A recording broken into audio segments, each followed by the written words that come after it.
Servus zusammen und herzlich willkommen bei unserem heutigen, etwas längeren Umbauvideo für die BMW M1000R. Alles Gezeigte gilt natürlich auch für die S-Modelle.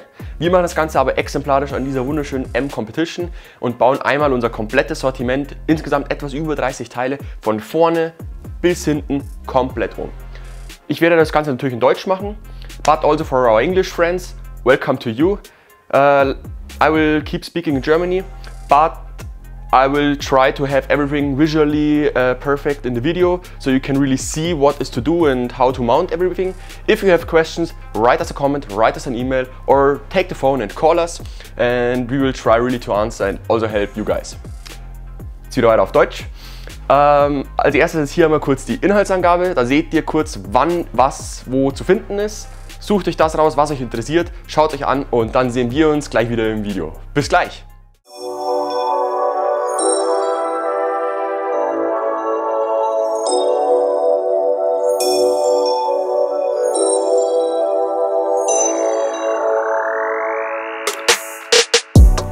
Wie sich das natürlich für ein Umbauvideo gehört, bei dem Carbon-Teile angebaut werden, hier natürlich auch jetzt mit Gewichtsvergleich. Wir haben einmal jetzt da vorne 104 Kilo etwas darüber, am Hinterrad ab Werk 91,5. Das macht dann summa summarum genau das, was ihr jetzt hier in Summe eingeblendet bekommt. Und wir schauen uns das Ganze natürlich jetzt nochmal an, nachdem wir umgebaut haben.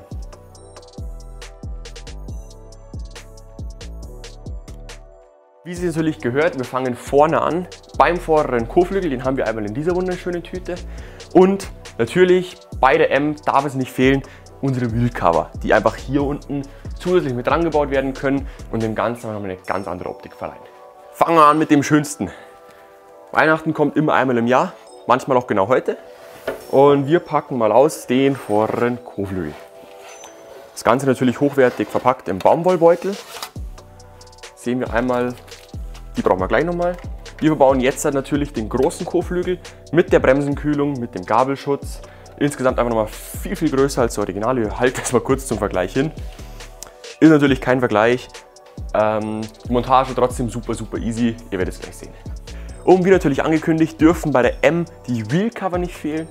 Daher natürlich jetzt hier einmal die wunderschönen Wheelcover, bestehend aus den beiden Carbon-Teilen, die einmal rechts und links am Motorrad verbaut werden, sowie dem dazugehörigen Halterkit. In dem Fall hier aus hochwertigem schwarz eloxierten Aluminium das Ganze gefertigt. Trotzdem sehr leicht und unglaublich sexy am Bike. Ein jeder Umbau beginnt natürlich mit der Demontage des Originalteils, in dem Fall der vordere Kotflügel, 4 Schrauben, Torx T25.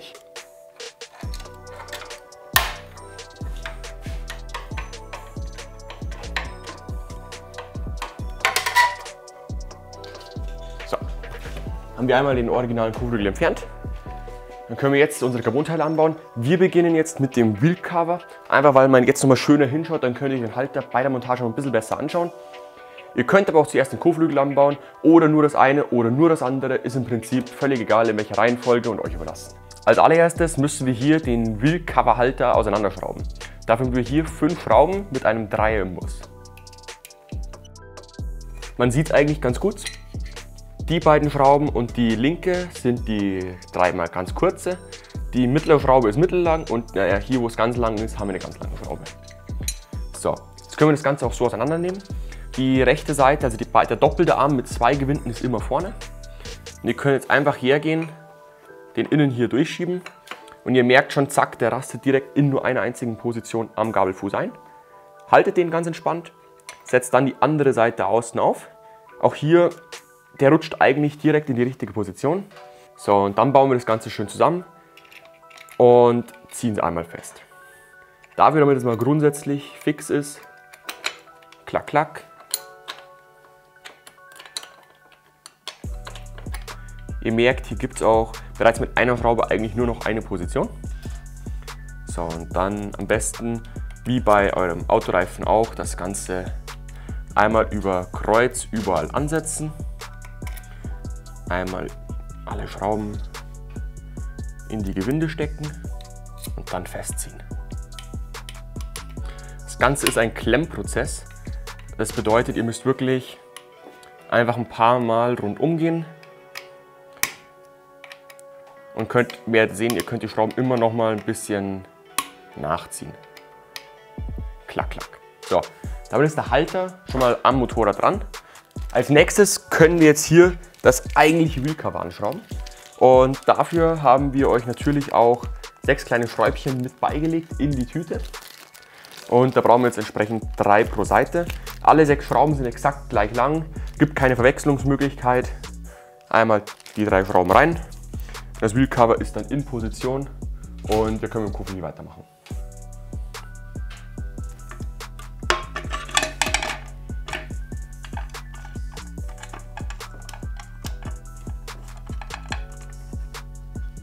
Ganz wichtig an dieser Stelle, die 3 Schrauben nur nicht festziehen, dass das Ding sich hier noch bewegen kann, weil wir müssen später mit der Kotflügelschraube hier einfädeln und das Ganze soll natürlich problemlos möglich sein. So, jetzt machen wir das Ganze nochmal exakt auf der gleiche Art und Weise auf der anderen Seite. 5 Schrauben auf, Halter ran, Wheelcover drauf und dann zum Kotflügel.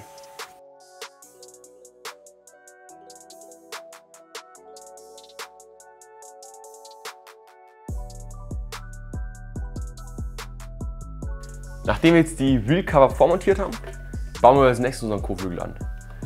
Das geht natürlich im Prinzip genauso simpel wie der Original runter, 4 Schrauben. Allerdings kleine Änderungen im Plan. Wir liefern natürlich 4 Schrauben mit, die sind ein bisschen länger, damit wir auch hier diese zusätzliche Dicke entsprechend vernünftig mit abbilden können. Wichtig bei dieser Kombination von Kotflügel und Wheelcover, ihr seht hier unten diesen kleinen Kugelkopf und im Kotflügel ist eine entsprechende Bohrung dafür. Da muss das Ganze natürlich hier drüber geschoben werden. Das gewährleistet einfach, dass tatsächlich der Kanal immer richtig sitzt. Ist bei unserem Kotflügel im Prinzip nicht zwingend nötig, schadet aber auch nicht. Auch hier die Schraube erstmal nur locker ansetzen, damit wir noch ein bisschen Toleranzspielraum haben, wenn wir das Ganze irgendwo nachrichten müssen. Einmal hinüber auf die andere Seite.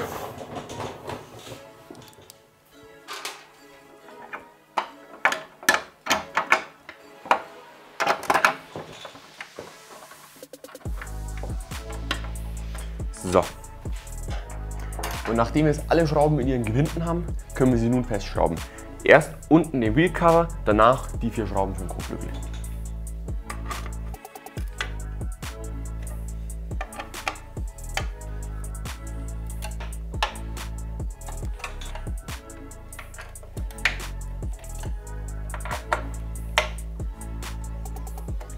Damit sind die beiden montiert und wir machen jetzt gemeinsam oben weiter.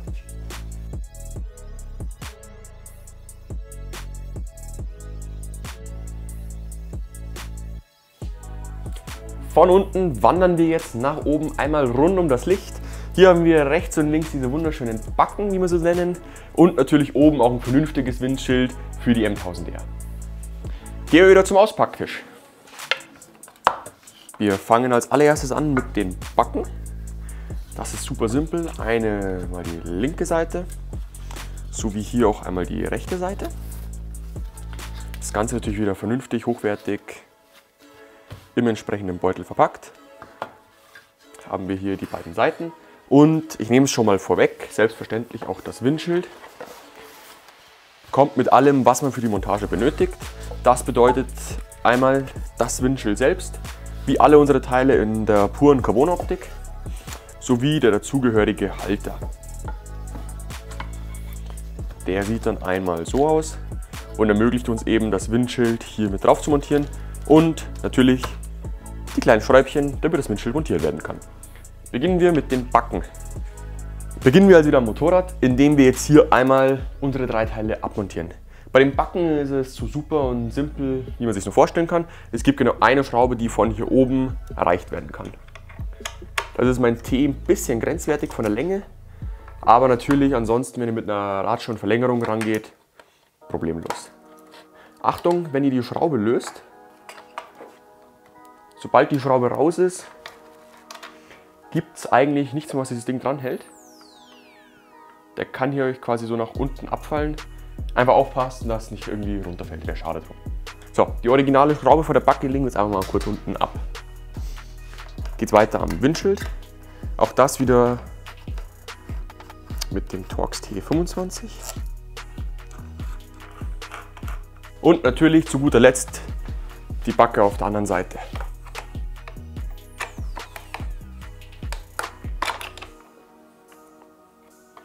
So, gehen wir zu den Carbon-Teilen. Bei den beiden Backen ist hier jeweils am Originalteil dieses wunderschöne Steckgewinde, das wir natürlich aufs Carbon-Teil mit übertragen. Das bedeutet, wir ziehen es einmal ab und stecken es einmal beim Carbon-Teil auf.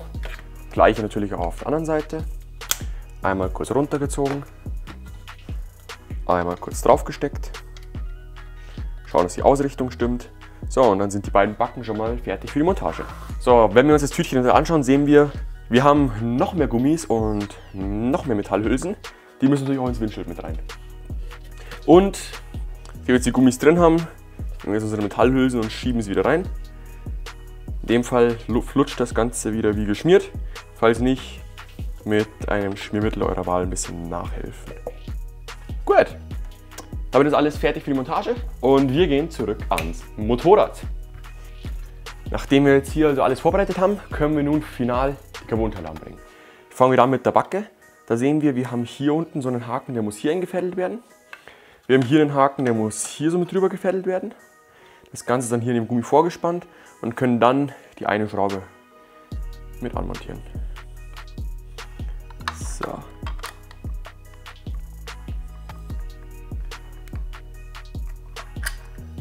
Und festgezogen. So, dann ist die rechte Seite schon mal montiert. Wir machen das gleich auf der linken Seite nochmal.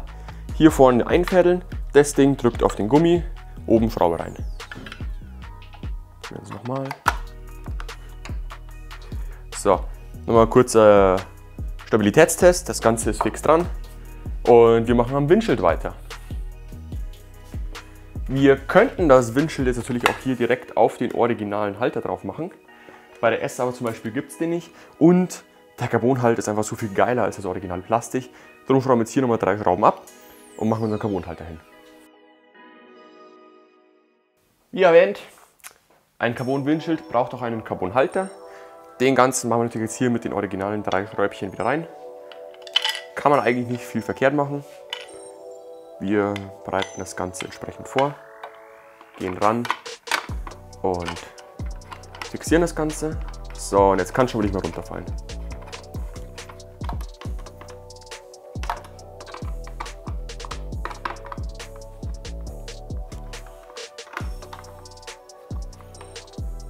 Und als nächstes das Windschild montieren. Dafür nehmen wir auch wieder die originalen Schrauben. Nehmen die erste, fixieren das Ganze schon mal, zielen uns das hier hin und schauen jetzt hier natürlich, dass die Schraube auch gerade ansetzt.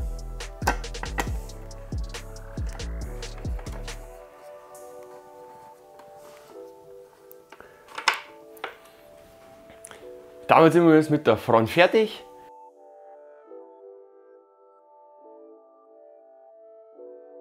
Weiter geht's dann auf der rechten Seite. Alles Gezeigte gilt natürlich auch für die linke Seite. Und zwar machen wir jetzt mit dem Flügel, der Wasserkühlerverkleidung, der Seitenverkleidung und der Zündrotorabdeckung und natürlich bei der Gelegenheit gleich mit der Rahmenabdeckung weiter. Also einmal alles bitte. Und wir fangen hier mal an, die Teile auszupacken. Haben also als erstes die Rahmenabdeckung. Die kommt natürlich mit den Innenklebestreifen. Dazu später mehr. Der rechte Flügel für die M1000R. Aktuell das komplizierteste Teil, das wir jemals gefertigt haben. Weil ihr wisst selber, Carbon hat ja eigentlich auch so eine unschöne Innenseite. Nicht bei diesem Flügel. Passt mit dem Haltekit übrigens auch an die S1000R, wer das denn umbauen möchte. So, als nächstes die äußere Verkleidung. Die sieht einmal so aus. Sehr, sehr simpel umzubauen, nur sehr wenige Schrauben, dafür sehr viele Klicks. Die Zündrotorabdeckung bauen wir bei der Gelegenheit gleich mit um. Das ist ein reines Schutzteil, kommt hier auf die Seite vom Pickup, sprich dem Zündrotor. Und nachdem wir sie hier wegbauen, kommen wir auch gleich schön hin. Da bietet es sich einfach an, das Ding umzubauen. Und natürlich zu guter allerletzt, last but not least, die Wasserkühlerverkleidung. Das tragende Konstrukt, das sich hinter allem verbirgt.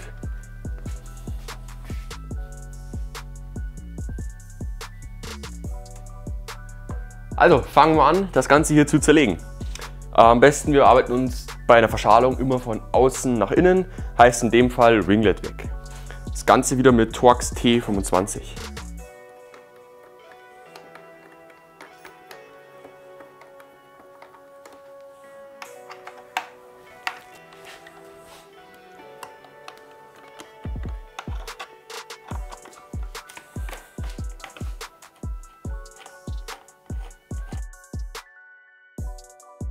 An dieser Stelle könnt ihr das einfach den Carbon-Ringlet schon anschrauben. Das ist im Prinzip die wirklich dankbarste aller Umbauten. So, als nächstes das Seitenverkleidungsteil. Das verfügt über eine Schraube von hier innen, auch Torx. Da tun wir es mit einer Ratsche am besten.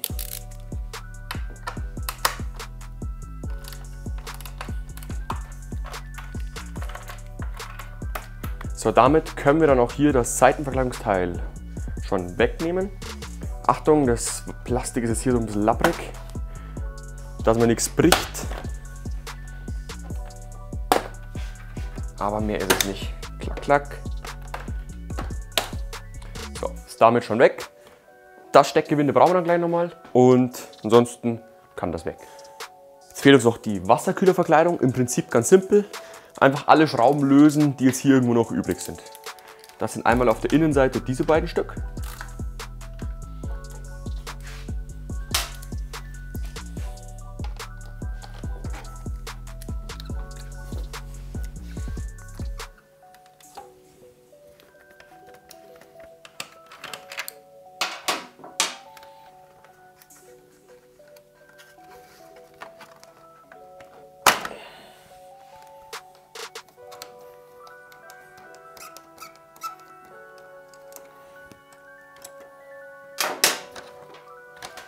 Gut.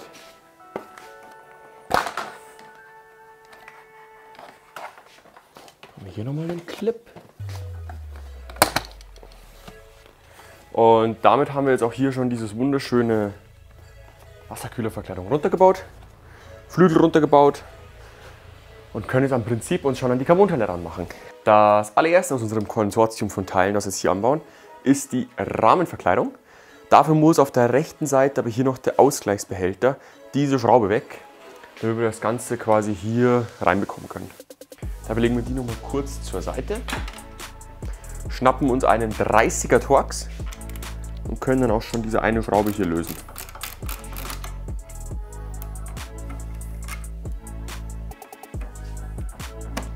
Verdrehen wir den ein bisschen.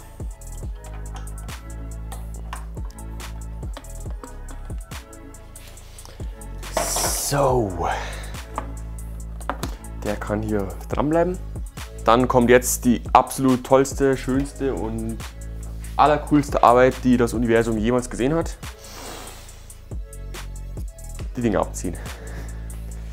Dafür schnappe man sich einen wunderschönen kleinen Stuhl, einen kleinen Schraubenzieher oder ein Messer seiner Wahl und dann zieht man die Dinger runter.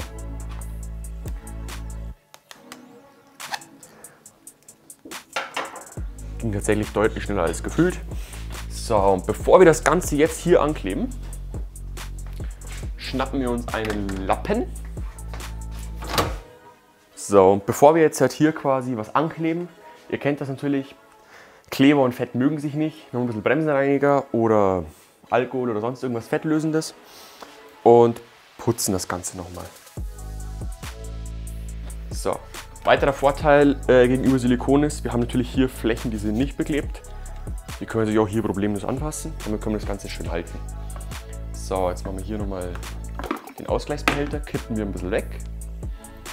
So, und dann können wir hier jetzt schön vorsichtig über die Schlaufe mit einfädeln. Kommen jetzt auch schon wunderbar ran an die Stellen, wo wir hinwollen. Können hier überall um den Rahmen rum. Einmal die Bremse kurz runtergedrückt. So, dann schauen wir, dass wir überall so sitzen, wie wir das möchten. So, und dann drücken wir und drücken wir. So, damit ist der Rahmen schon auf der rechten Seite schon montiert. Wir gehen jetzt vorweg, linke Seite ist nicht ganz so wild, da haben wir nämlich keinen Ausgleichsbehälter und können den aber wieder festmachen. Dabei schieben wir ihn hier vorne an seinen Kühler ran. Hier geht er da drauf. Dann machen wir unseren Bügel drüber, machen den Bügel fest.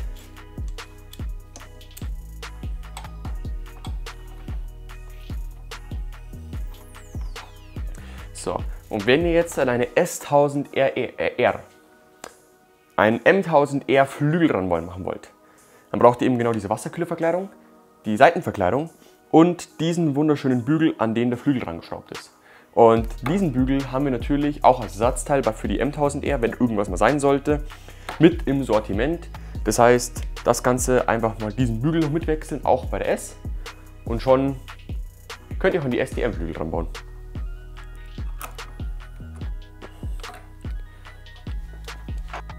Da nutzen wir jetzt gleich noch die Gelegenheit, wenn die Wasserkühlerabdeckung eh schon hier unten ist, und bauen die Zündrotorabdeckung an. Ist ein wunderbares Schutzteil, nutzen wir auch genauso auf der Rennstrecke. Und dafür müssen wir nicht an diese wunderschöne Schraube hin und die beiden Schrauben müssen runter. Hier handelt es sich um 30er Torx. Mit einer kleinen Radschonverlängerung kommen wir hier echt gut ran. Drücken ein bisschen den Kupplungszug weg und machen die Schraube einmal auf. Dann haben wir jetzt hier noch genau die beiden Schrauben vom Kupplungsdeckel. Keine Sorge, wir haben ja noch alle anderen. Das bedeutet, da wird jetzt nichts undicht und läuft euch auch ganz sicher nichts aus. Die könnt ihr wirklich bedenkenlos runter machen. Nicht alle gleichzeitig, aber zwei, kein Problem. So, dann schauen wir in unseren kleinen Beutel mit hinein. Im Beutel haben wir noch einen Beutel mit 3 Schrauben. Und gerade weil man den Torx hier gerne vernudelt beim Rausmachen, setzen wir hier auf Imbus. Das Ganze ist einfach bei dieser Gewindegröße etwas stabiler gegen Vernudeln und auch ein bisschen länger, um eben die zusätzliche Dicke, die jetzt hier dazukommt, entsprechend aufnehmen zu können. Das Ganze kommt dann hier quasi als Einheit mit drauf. Wir fädeln einmal hier durch, fädeln hier durch, suchen das Gewinde, sodass wir das dann quasi auch richtig anschrauben können. Achtung, wir gehen hier mit einem Gewinde direkt in den Motorblock. Es lohnt sich da durchaus darauf zu achten, dass wir gerade ansetzen.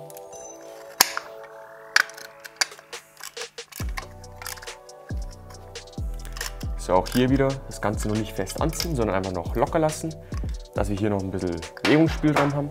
Und die beiden Schrauben sind jetzt auch beide gleich lang. Machen unsere Beilagscheibchen drauf und dann können wir auch das schon hier anschrauben. Hier einmal auch vorne.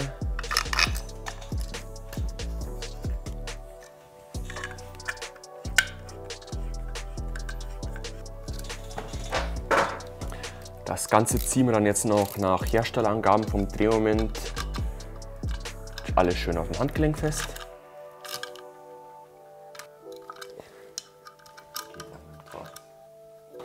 Damit ist auch die Zündrotorabdeckung und unser erstes Schutzteil direkt am Motorrad verbaut.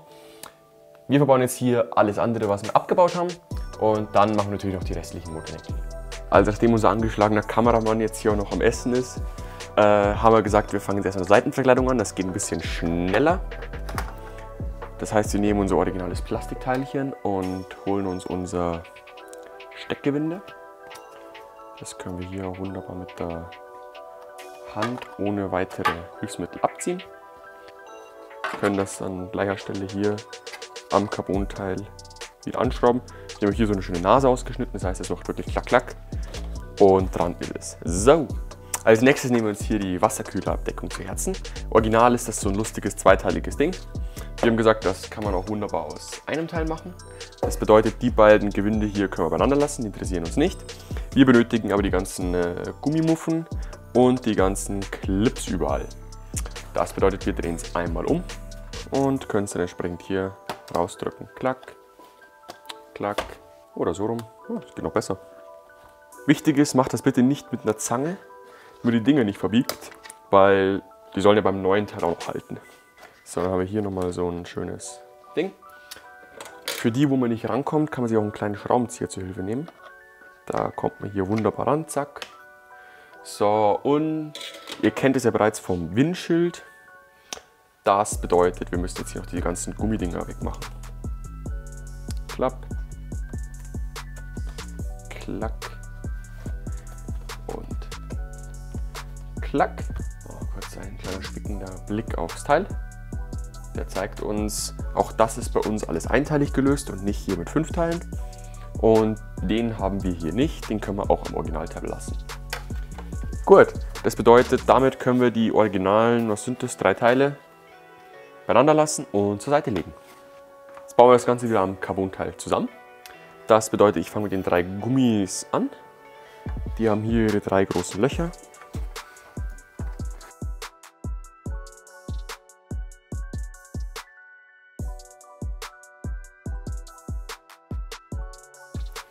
Genau, so. Dann haben wir noch ein Steckgewinde, das übernehmen wir hier hin. Auch hier seht ihr, haben wir eine kleine Nase dran. Fühlt ihr auch gleich. Das heißt, einfach drauf und zack und ihr seid in der richtigen Position. Als nächstes machen wir es von der Außenseite am besten, die ganzen Metallclips. Das ist noch einfacher, als sie rausnehmen.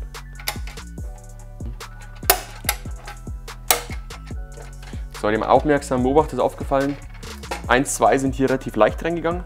Da kann man dann ganz vorsichtig, wirklich bloß minimal, die Dinger hier ein bisschen nachbiegen. Klack, dann sind die auch drin. Das gleiche auch hier, nur ein bisschen. So, und schon hebt das Ganze. Gut, damit ist auch die Wasserkühlerverkleidung jetzt hier ready to mount. Und wir gehen wieder zurück zum Motorrad. Die Wasserkühlerverkleidung montieren wir jetzt genauso, wie wir die original abgebaut haben. Das bedeutet, bevor wir es anschrauben können, haben wir diesen Clip hier, der muss hier reingerastet werden. Und diese Nase hier, die muss hier mit eingerastet werden. Das bedeutet, wir gehen her und verbinden erstmal die beiden Teile miteinander. Das geht relativ simpel. Und schauen, dass sie hier entsprechend alles sauber einfädelt. Und nehmen dann die ganze Einheit zusammen und schieben sie hier rein. Zack. Wir wissen, dass wir richtig sind, wenn dieser Halter von den Winglets bei der Wasserkühlerverkleidung die Gewinde durchschauen und wir auch sonst überall an der richtigen Stelle vom Motorrad sind.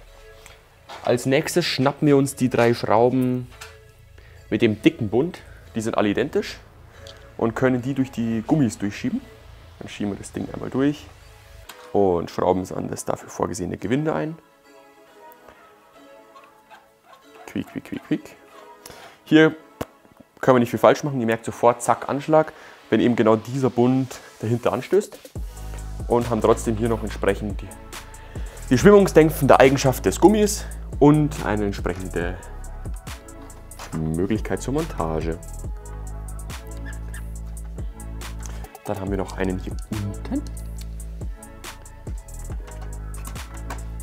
So.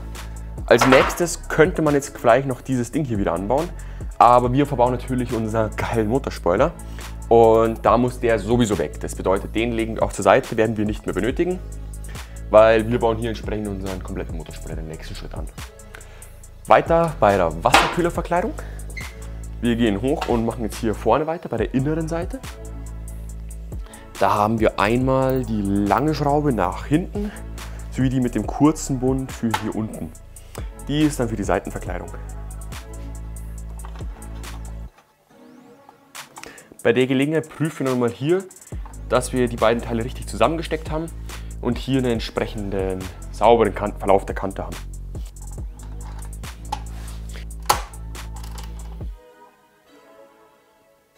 Und damit ist die Wasserkühlerverkleidung erfolgreich montiert. Als nächstes montieren wir dann die Seitenverkleidung. Das bedeutet, alle Clips einhaken und natürlich das Steckgewinde nicht vergessen. So, wir suchen uns hinten einen Clip, schauen also vorne an der richtigen Stelle sind und dann haken wir das ganze Ding einfach mal einmal ein. Schauen, dass sich das überall drin sitzt, wie es soll. Hier sieht man auch immer schön hin. Klack, klack, klack. Das hat sich doch gut angehört. So, und dann haben wir die eine fixierende Schraube von vorne.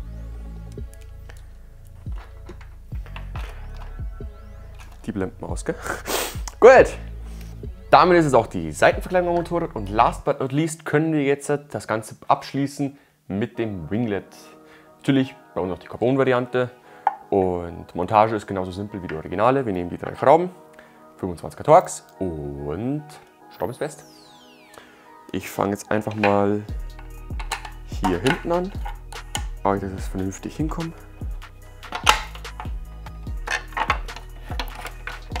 Hoppla.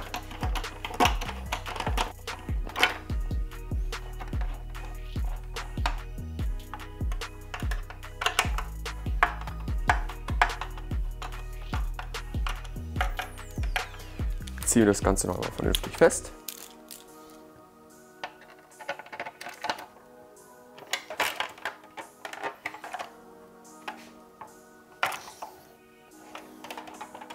Läuft. So, last but not least machen wir jetzt auch das BMW-Emblem wieder drauf. Da kriegt natürlich mal das Richtige für uns mitgeliefert. Im richtigen Winkel draufkleben, bam, erledigt. Und dann ist auch schon die Wasserkühlerverkleidung, Winglet, Rahmenverkleidung und Seitenverkleidung sowie die Zündrotorabdeckung dran. Das Ganze können wir natürlich genauso gespiegelt auf der anderen Seite machen, bis auf die Zündrotorabdeckung, die haben wir da nicht. Das machen wir jetzt dann noch gleich und danach schauen wir uns an, wie es mit dem Tank weitergeht. Natürlich darf auch bei der Carbon-Wasserkühlerverkleidung das Logo nicht fehlen. Liefern wir immer mit. Da wir dann einfach hier von der Folie abnehmen, ausrichten, schauen, dass es gerade sitzt und anbringen. Fertig! Julius Ilmberger 23 Autowaching wettet, dass er dieses Motorrad so schnell umbauen kann, wie er die Zeit stoppt. Und rechte Seite haben wir gerade gemacht, linke Seite wissen wir jetzt, wie es geht. Ich würde sagen, top, die Zeit läuft.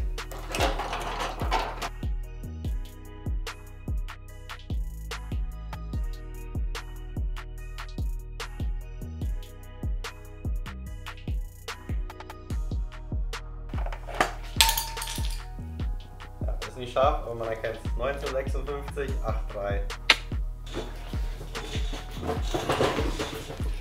Nachdem wir jetzt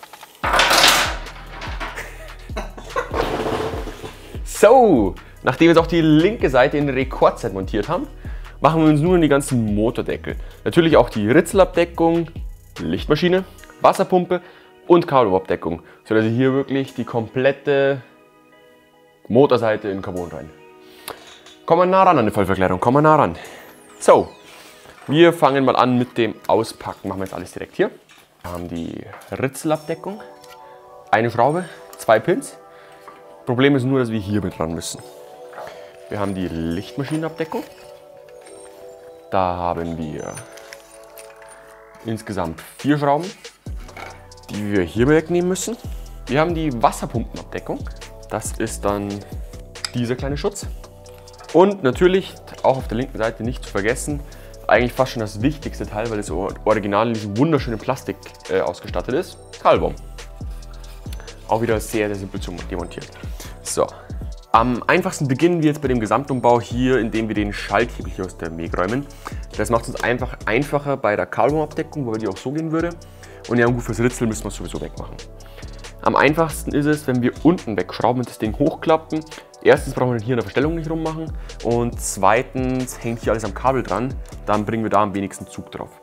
30er Torx.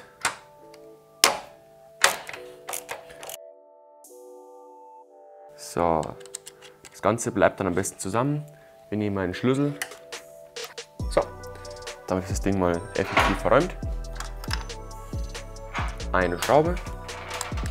Dann können wir auch schon das Ilmberger Teil anbauen. Das bedeutet, wir haben jetzt hier die beiden Pins. Und die gehen dann einmal hier und hier rein. Einmal zack und zack. Dann natürlich die Schraube wieder durch. So, dann können wir gleich beim Kahlwurm weitermachen. So. Hier auch wieder ein Pin. Das Teil kommt raus. Das Carbonteil geht rein. Macht natürlich schon mal gleich viel mehr her. Wasserpumpenabdeckung. Dafür brauchen wir jetzt einen 30er Torx.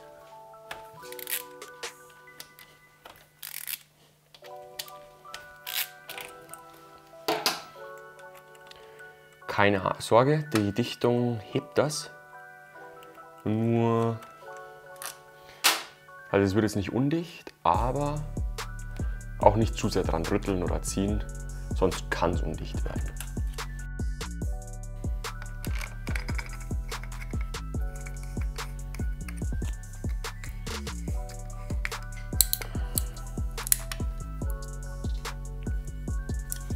Gut, dann machen wir als nächstes den Schalthebel wieder dran.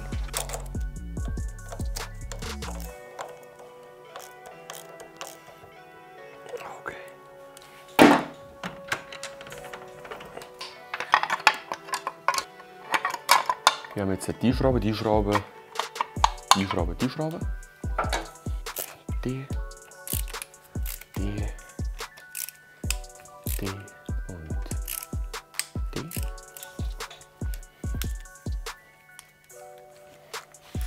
Müssen wir hier noch locker machen.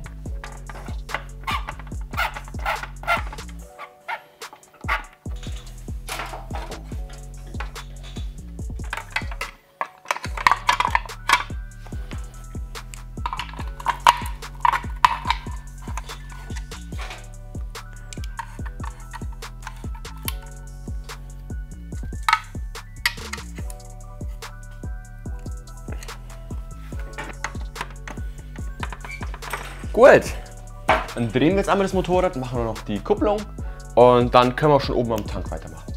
Der letzte im Bunde des Motorschutzpaketes ist die Kupplungsdeckelabdeckung. Die kommt zusätzlich hier oben drüber. Das Ganze wird mit 4 Schrauben verschraubt. Im Prinzip genauso simpel wie die linke Seite auch. Let's go! Holen wir sie einmal raus. Wir haben hier wieder unsere schönen langen Schrauben. Hier wieder sehen wir auch das Bohrbild direkt. Das bedeutet, wir haben die beiden, die hier und die hier. Damit würde ich sagen, fangen wir auch gleich an.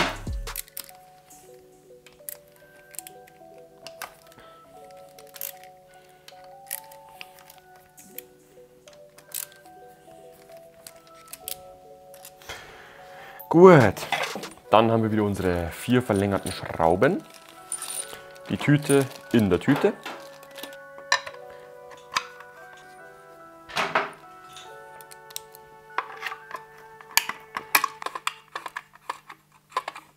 Damit ist jetzt auch die Kupplungsdeckelabdeckung verbaut. Unser kompletter Motor einmal eingehüllt in schützendes Carbon. Der Motorspoiler wird das letzte Bauteil, das wir heute verbauen. Und wir machen jetzt oben weiter mit der Tankabdeckung und arbeiten uns über das Heck nach hinten runter, wieder nach vorne. Schließt sich der Kreis.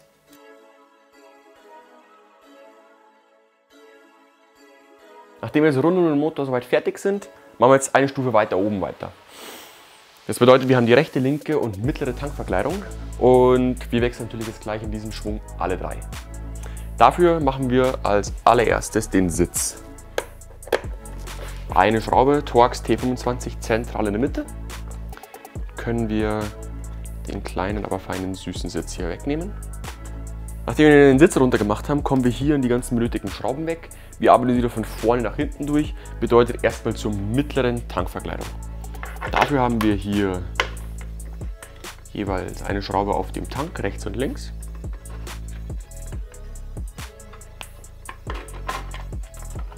Sehr gut. Und haben hier noch in der Mitte hier vorne die dritte. Kling. Zack. So, damit haben wir das mittlere Teil schon mal entfernt. Dann können wir jetzt hier bei dem Teil weitermachen. Die lassen wir noch drin, damit das Teil später nicht runterfällt, wenn wir jetzt ja gleich hier hinten alles locker machen. Dafür haben wir einmal diese kleine Schraube hier.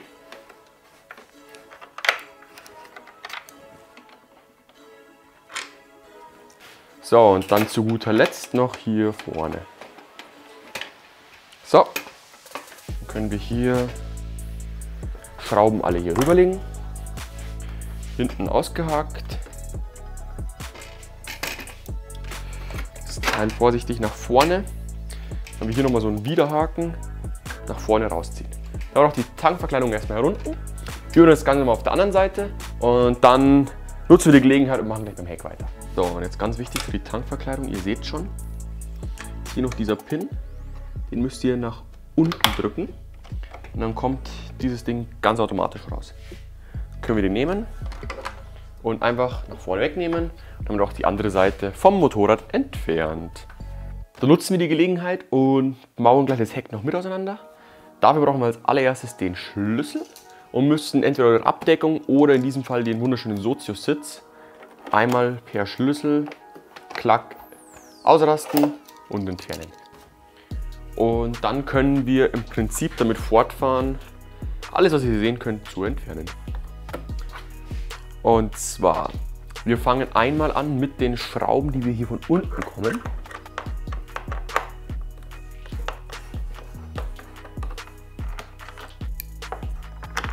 Bitte. Dann haben wir jetzt noch Schraube hier, hier, hier, hier, hier, hier, hier.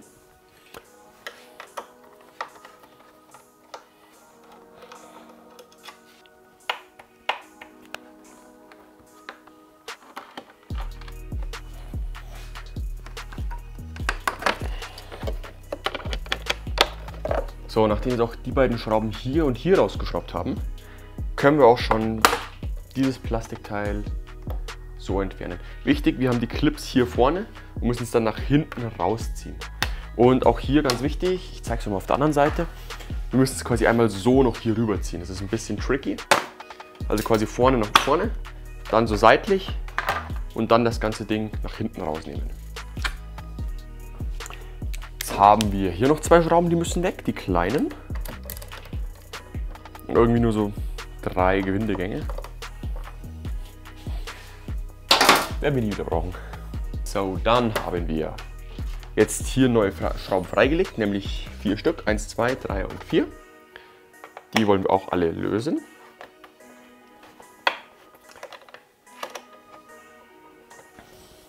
Damit hätten wir das auch entfernt. Da ist hier noch so ein Haken hinten drin, der ist ein bisschen tricky. So, und alle, die jetzt quasi nur dieses Teil wechseln wollen, bauen jetzt hier entsprechend das Carbonteil drauf und können den Rest wieder zusammenbauen. Nachdem wir aber das komplette Heck umbauen, was halt einfach auch viel, viel geiler ausschaut, müssen wir das Unterteil noch wegmachen und dafür natürlich auch den Kennzeichenträger, welchen wir bei der Gelegenheit natürlich auch gleich austauschen. Das erste Kabel mit dem OBD-Stecker haben wir schon freigelegt. Jetzt sehen wir hier die Kabelung, Rücklicht und Blinker sowie Kennzeichenbeleuchtung, was alles hier nach hinten losgeht. Das bedeutet, wir haben aber den Stecker hier und 2 Stecker hier. Da brauchen wir jetzt als erstes ein paar Seitenschneider, also die Kabelbinder lösen.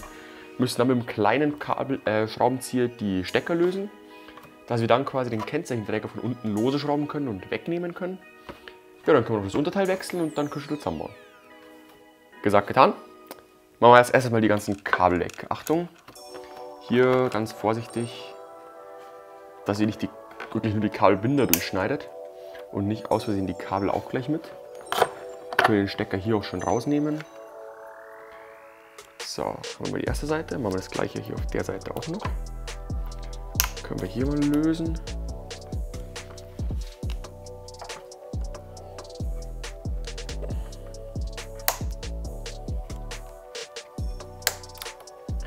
Klack, klack. Können wir. So, dann brauchen wir als nächstes einen kleinen Schraubenzieher. Nehmen wir jetzt einfach das kleinste, was ihr habt. So, auf der Seite ist es so, wir haben hier diese kleine Plastiknase. Die müssen wir rüberdrücken und dann können wir den ganz entspannt den Stecker nach unten nehmen. Und können dann entsprechend hier wieder diese Plastiknase lösen. Gut. So macht man es. So, dann haben wir nämlich den ersten. Jetzt haben wir hier auch wieder den Stecker. Achtung, klack.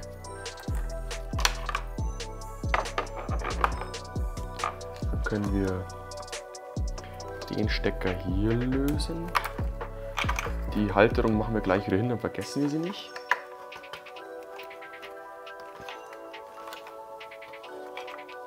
So, machen wir hier den nächsten Stecker auf, genau das gleiche. Haben wir auch hier diese Nase.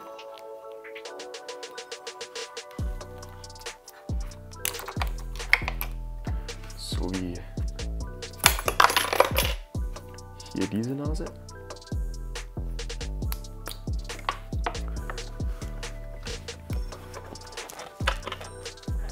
Don't worry, be happy. Das war der Finger. Das Ding können wir dann hier wieder ranmachen.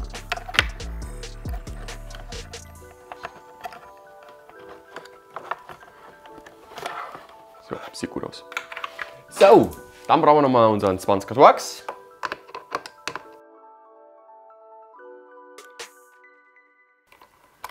Auch noch zu beheben. Das ist hier richtig fies, schau. Zack, Glück gehabt. So, und schon haben wir hier die 3 Kabel vom Kennzeichenträger griffbereit und können diesen als nächstes von unten wegschrauben. Hier wieder unseren Torx und haben hier 2 Schrauben.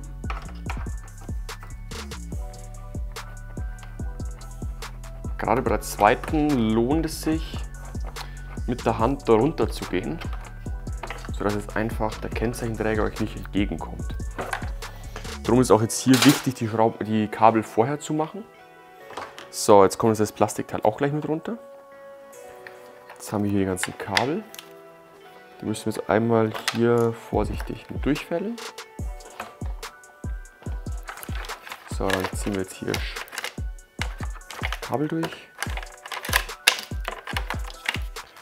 So, und können sowohl das Unterteil als auch den Kennzeichenträger beides vom Motorrad wegnehmen. Da bauen wir jetzt die Gewinde um, Kennzeichen bauen wir Rücklichter und Blinker um und dann montieren wir alles. Als allererstes zerlegen wir mal den originalen Kennzeichenträger. Dafür müssen wir Blinker und Blinker wegschrauben, Kabel aufmachen, Kabel raus. Wir übernehmen hier diese Tüllen, dann haben wir es schon. Dafür brauchen wir wieder einen 30er Torx, Radsche und Verlängerung, sowie einen 10er Gabelschlüssel.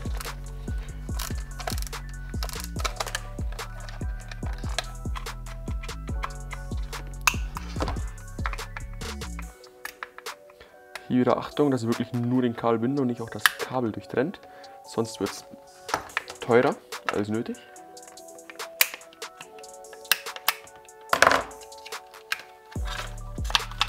Schwupp, schwupp.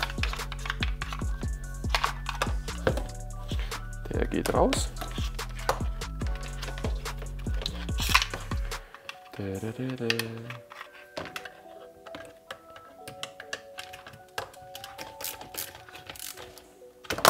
Dann haben wir jetzt hier schon unseren Carbon-Kennzeichenträger. So, wie wir jetzt auch unschwer erkennen können, Kennzeichenbeleuchtung ist schon dran mit dem richtigen Stecker, da haben wir keine Schmerzen. Blinker bauen wir jetzt gleich hin und wir müssen hier natürlich die Tüllen noch übernehmen. Das kennen wir ja schon bereits vom Windschild. Erstmal die Metalldinger nach innen rausdrücken. Auch hier, das geht eigentlich ganz gut.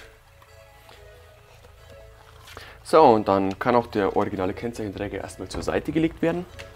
Und wir widmen uns dem Carbon-Teil. Als erstes hier die Gummis rein. Das geht zum Glück ganz geil, weil man eigentlich ganz gut rankommt. Hier Nummer 1.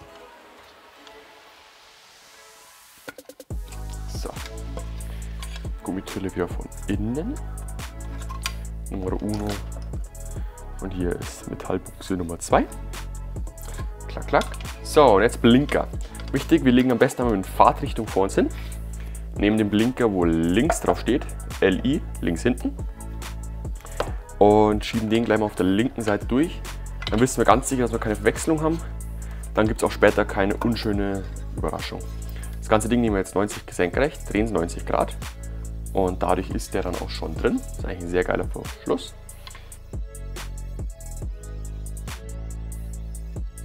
Nehmen die Schraube und schieben sie hindurch. Setzen innen drin an. Auch hier das Ganze so gemacht, dass es wirklich möglichst simpel ist anzubauen. Das bedeutet, ihr kommt auch innen deutlich schöner hin. Viel mehr Platz.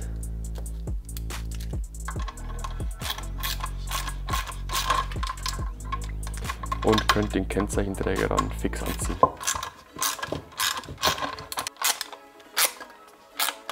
Gut. Linke Seite ist drin.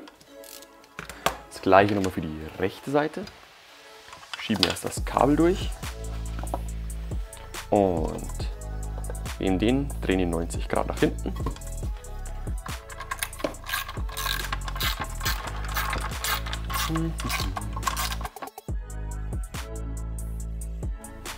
Dann die Kabel haben wir hier innen drin so Halterclips vorgeklebt. Könnt ihr die Kabel einfach einmal durchziehen und dann habt ihr dann eine schöne Lösung, die auch ein bisschen ordentlicher ist und ohne Kabelbinder funktioniert.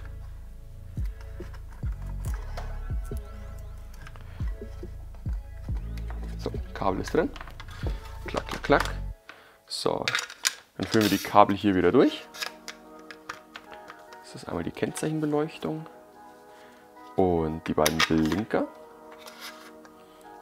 So, und damit ist jetzt schon mal die Kennzeichenbeleuchtung fertig. Und wir widmen uns jetzt der unteren Rahmenheckverkleidung. Dann haben wir dieses wunderschöne Originalteil. Von dem borgen wir uns die beiden Gewindeclips.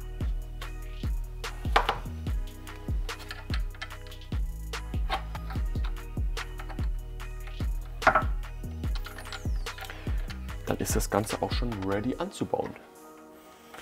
So, weil wir jetzt schon hier so schön am Tisch stehen, können wir doch das Ding hier weglegen und schnappen uns das obere Teil. Beim oberen Teil haben wir hier wieder zwei Steckgewinde. Dann nehmen wir einmal quasi kurz ein kleines Hilfswerkzeug. So, beim Oberteil bauen wir jetzt auch gleich die Steckclips mit an. Ready für die Montage. Wir beginnen also. Als allererstes, wir haben hier zwei Pins, die fädeln hier rechts und links ein. So, und dann montieren wir das Ding einmal hier oben. So, und ihr fühlt schon, jetzt haben wir hier zwei Schrauben. Mit denen können wir das Teil gleich mal fixieren. Wir haben quasi hier die Schraube von unten. Wir können es jetzt hier mit der schon mal fixieren. So. Und jetzt ist das Unterteil schon mal am Motorrad fixiert. Und wir schnappen uns jetzt die beiden langen Schrauben vom Kennzeichenträger. 1 und 2. Nehmen uns den Kennzeichenträger zur Hand. Werfen die ganzen Kabel einmal hier durch. Fädeln das hier einmal vorsichtig durch. Stecker 2 und Stecker 3. Wenn ihr hier eine helfende Hand habt, ist das absolut kein Schaden. Geht aber natürlich auch sehr gut alleine. Dann wird der jetzt hier mit den Haken so von unten eingehakt. Ihr seht das direkt, zack, zack. Und man sieht auch hier richtig schön, wie quasi die Haken kommen.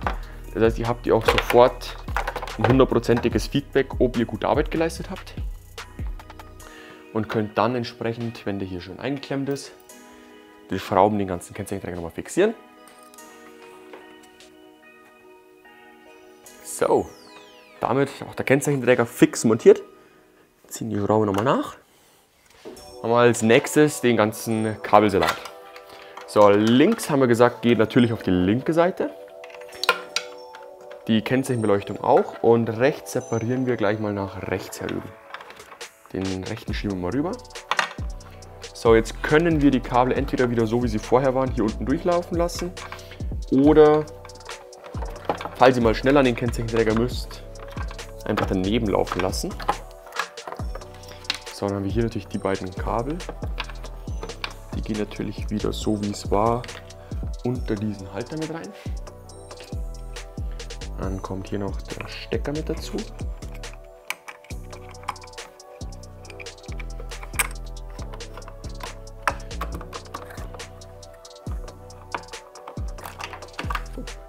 Achtung, das sind selbstschneidende Schrauben in einem Plastikgewinde.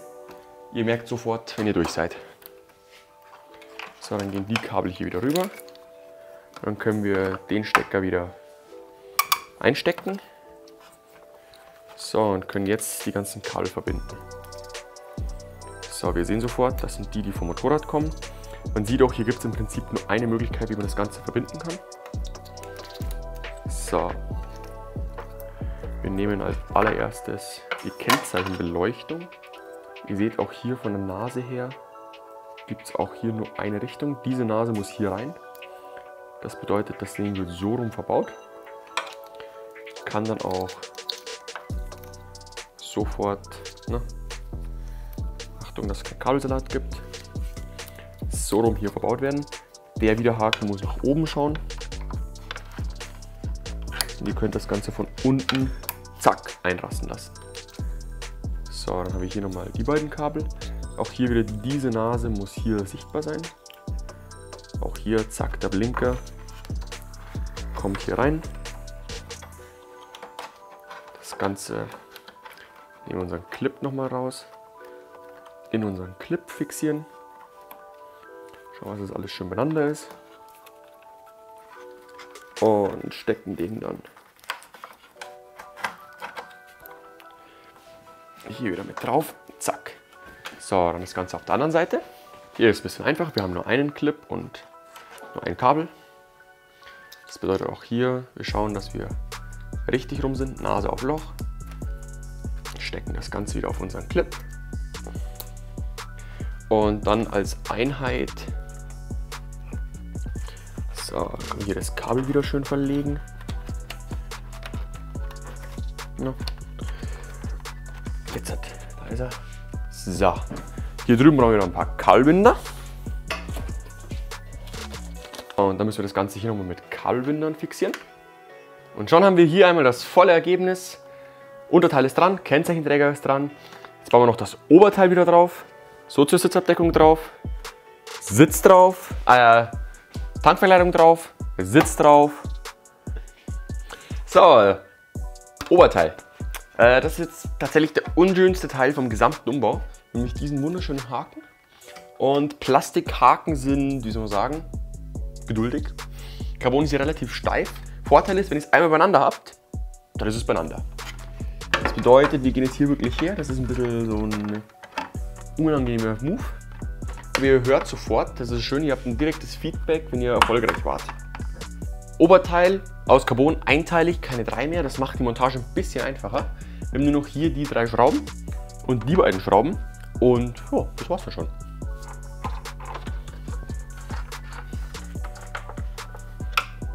So, dann haben wir noch vorne. Da haben wir jetzt die beiden Schrauben mit dem halbhohen, mit dem ganz niedrigen Bund.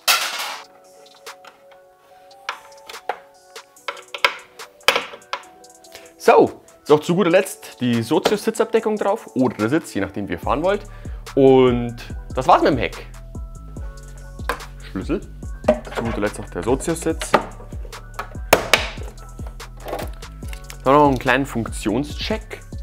Dafür einmal die Zündung an.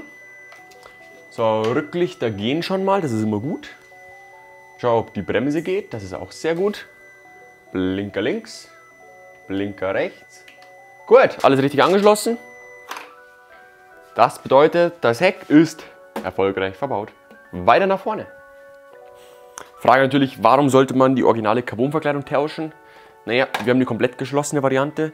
Das bedeutet, ihr kommt hier weg vom Design und könnt wirklich den kompletten Carbonbomber bauen. Die Montage ist Genauso simpel wie die Demontage des Originals. Wir haben hier diese schöne Lasche, die muss hier am Tank eingehakt werden. Dann wird hier drauf geschraubt und der hier hinten mit rein. Alles in allem relativ easy. Wir haben hier noch einen kleinen Haken, der vorne eingehakt wird. Und damit geht das Ganze dann auch. Das bedeutet, wir schieben den einmal von hier vorne rein. So, sind drin. Eingerastet sind wir. Das Ding ist an sich schon mal verbaut. Und wir können es verschrauben. So.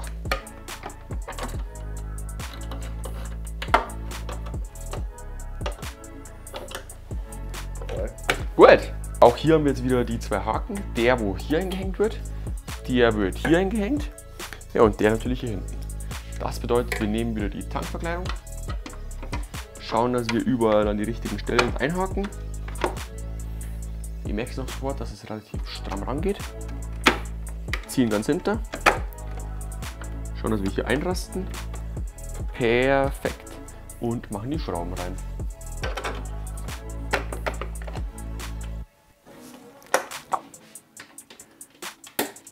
Das bedeutet, hier müssen wir wieder schauen, dass das Ding hier richtig sitzt. Oh, sauber verbogen. Glückwunsch. Ah, jetzt ist er drin. So, das bedeutet, gehen hier alles drauf.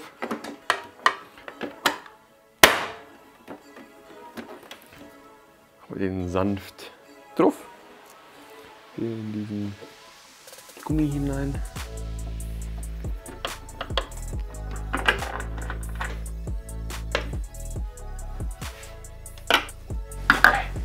So, als letztes dann noch der Sitz.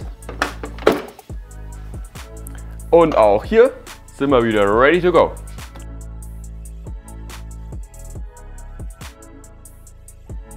Als nächstes bauen wir jetzt uns den Auspuff Hitzeschutz ran. Das Ganze jetzt hier ziemlich geil gelöst bei der M1000R. Gilt natürlich auch für die Doppel-R-Modelle. Wir haben hier extra eine spezielle Halteklemme mit dabei, mit der wir dann quasi unseren bereits bekannten Auspuff Hitzeschutz auch an die Ackeranlage mit montieren können. So, und ihr kennt das vielleicht schon. Das geht dann quasi so hier zusammen. Und die Halteklemme hier so an den Auspuff mit ran. Für Schlauchstellen machen die ganz komplett auf. Geht zum Glück sehr, sehr schnell.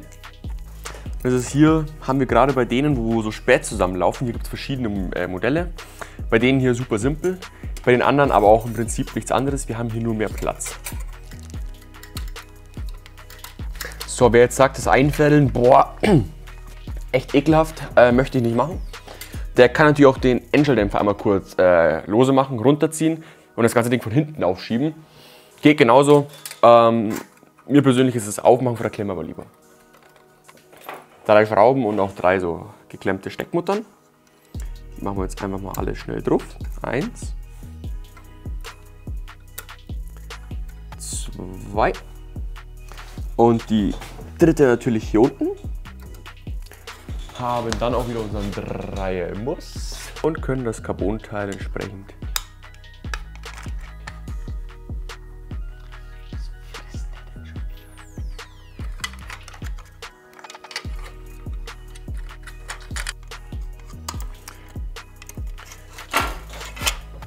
jetzt können wir nämlich hier gleich den richtigen Winkel uns aussuchen. Da gibt es im Prinzip auch nicht viele Möglichkeiten. Und dann ganz entspannt von der Runde die Schlauchschwelle anziehen. Damit ist auch der Auspuff Hitzeschutz fertig am Motorrad montiert. Ist auch bombenfest und wir widmen uns als nächstes dem Motorspoiler.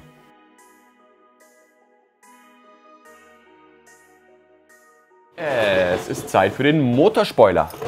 Düpp, düpp, düpp. Seht ihr auch, warum wir vorher die beiden Plastikwannen, nenne ich sie jetzt hier rechts und links, weggelassen haben. Die sind natürlich hier 1:1 mit integriert. So, dann haben wir den Motorspoiler selber. Dann haben wir hier noch Halter und Schrauben und können den Beutel einmal unten drunter legen. Dann liegt nämlich der Motorspoiler gleich viel besser und es gibt weniger Kratzer. So, Machen wir jetzt als erstes noch schnell die Schrauben wieder raus, rechts und links. Und dann widmen wir uns nun den Schrauben und Haltern, die immer beigelegt werden. Das Ganze sieht jetzt deutlich schlimmer aus, als es ist. Diesen Halter für diese Seite.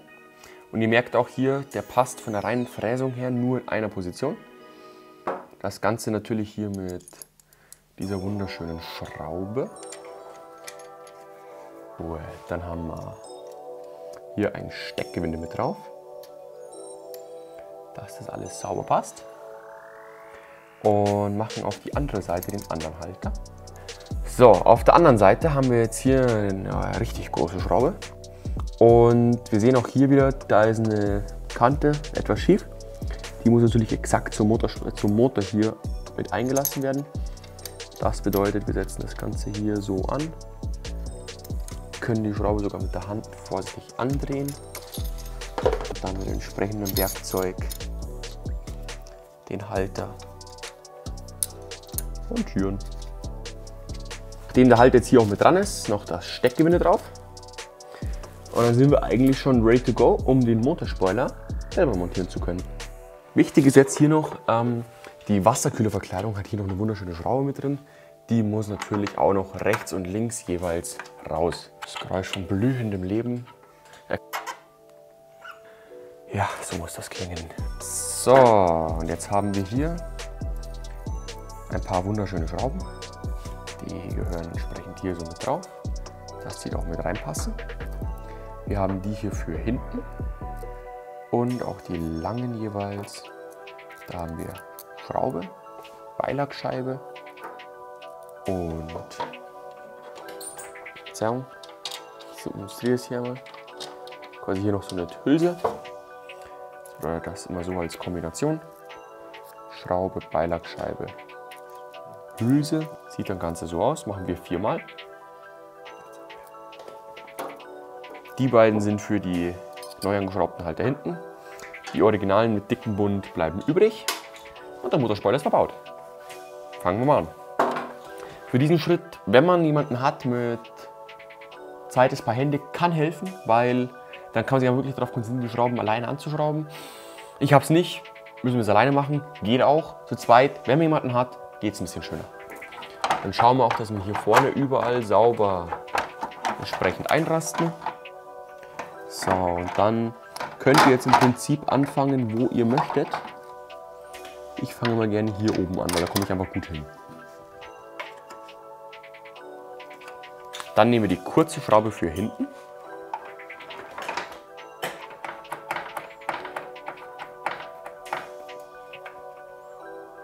Und nochmal, voilà. Die zweite Kombination für hier vorne. Da kann ein bisschen nötig sein, dass man ein bisschen fädelt, weil es halt einfach sehr viele Lagen sind, durch die man hier durch muss.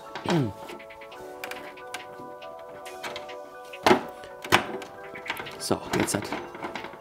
Und ihr merkt dann sofort, wenn ihr plötzlich anbeißt. Es geht ja direkt hier in den kleinen Plastik hier. Kann man schon gegenhalten. So, ist die rechte Seite fertig. Wir nehmen Werkzeug und Schrauben mit rüber, rollen einmal rundum und machen das gleiche auf der anderen Seite nochmal. Falls es hier feststellt, oh, wir sind da ein bisschen von der Ausrichtung her nicht perfekt mit der Seite. Idealerweise seid ihr mit dem genau mittig, dann stimmt's. Falls ihr ein bisschen vertan habt, dann macht nochmal die Schraube locker, richtet nach und versucht es nochmal. So, auch hier fangen wir wieder mit der Schraube an. Dass unser Fixpunkt am Motorrad ist. Machen dann hinten die kurze Schraube rein. Hier, wie gesagt, schaut einfach, wo ihr rauskommt. Es sind viele bewegliche Teile. Gut. Und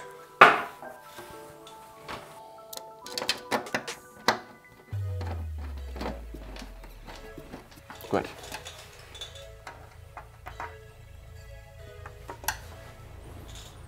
Der Motorspoiler fertig montiert.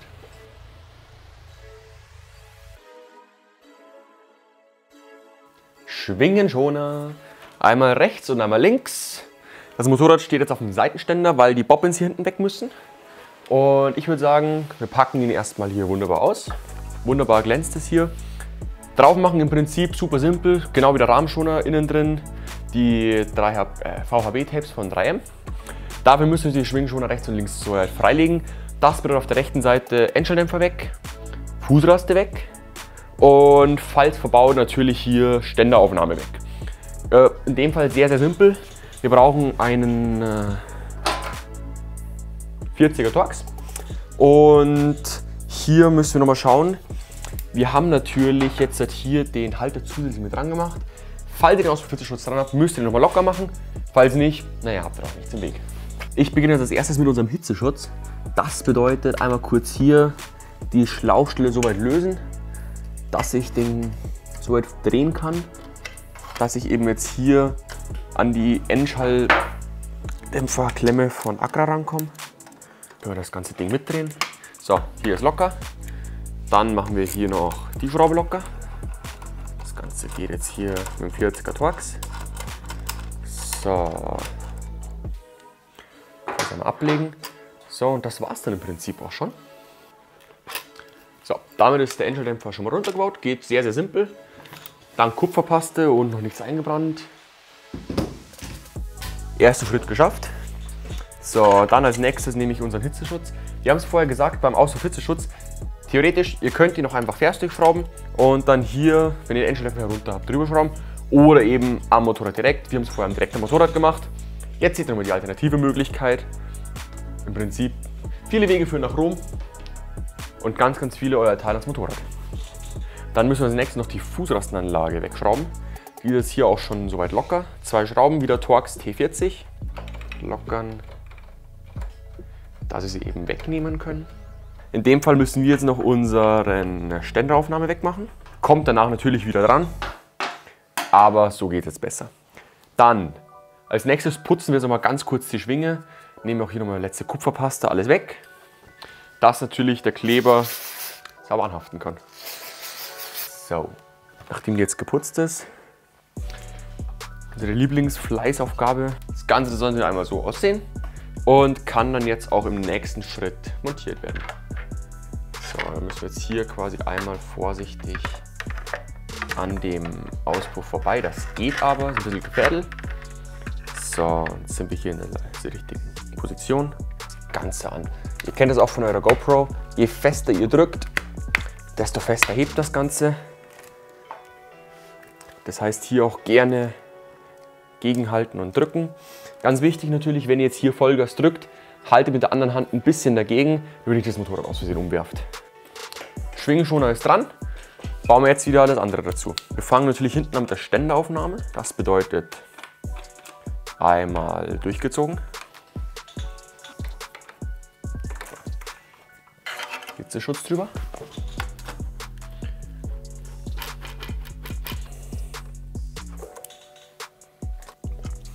Fest, fest, fest. Wieder beides fest.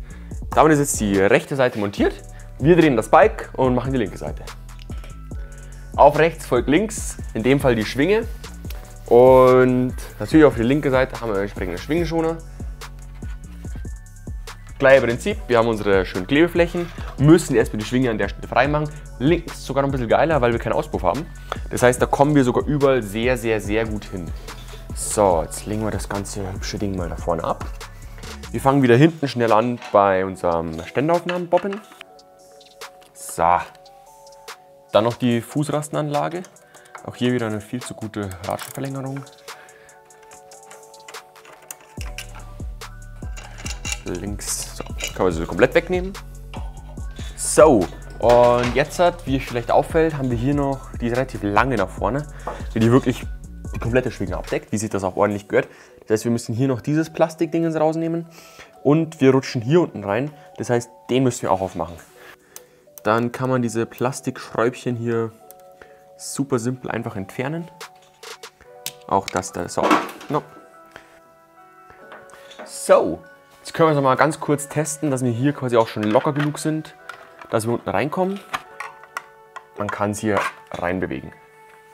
So, ist ein bisschen fett. Dann putzen wir also die Schwinge wieder vorerst. So. Ich vertraue diesem Kleber, würde ich mein Leben anvertrauen. Zumindest mal deine Winglets. Schwingschoner ist dran, Plastik ist alles dran, Fußraste dran. Kann das Ding hier einmal hin. Cool. So, als letztes noch unsere Ständeraufnahme dran. Dafür wieder das ganze Ding hier eingeschraubt. So, und rein damit. Da wird jetzt auch wieder die linke Schwingschoner mit dran. Damit ist jetzt tatsächlich einmal alles verbaut. Das Sortiment ist komplett, das Motorrad ist vollständig. Wir holen es nochmal runter, stellen es auf die Waage und schauen, was rauskommt dabei.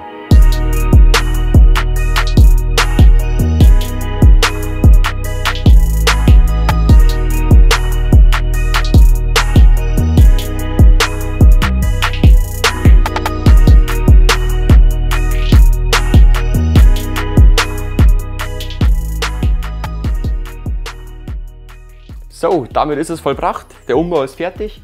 Wir haben alle Carbon-Teile von vorne bis hinten gewechselt. Hier ist wirklich einmal die ganze Pracht. Was können wir, was kann man dieses Motorrad an Carbon alles hinbauen? Und jetzt nochmal die Stunde Wahrheit. Wir schmeißen das Ganze genau wie vorher auf die Waage, schauen, was sprechen die Displays und dann sehen wir, ob sich der Umbau für euch lohnt.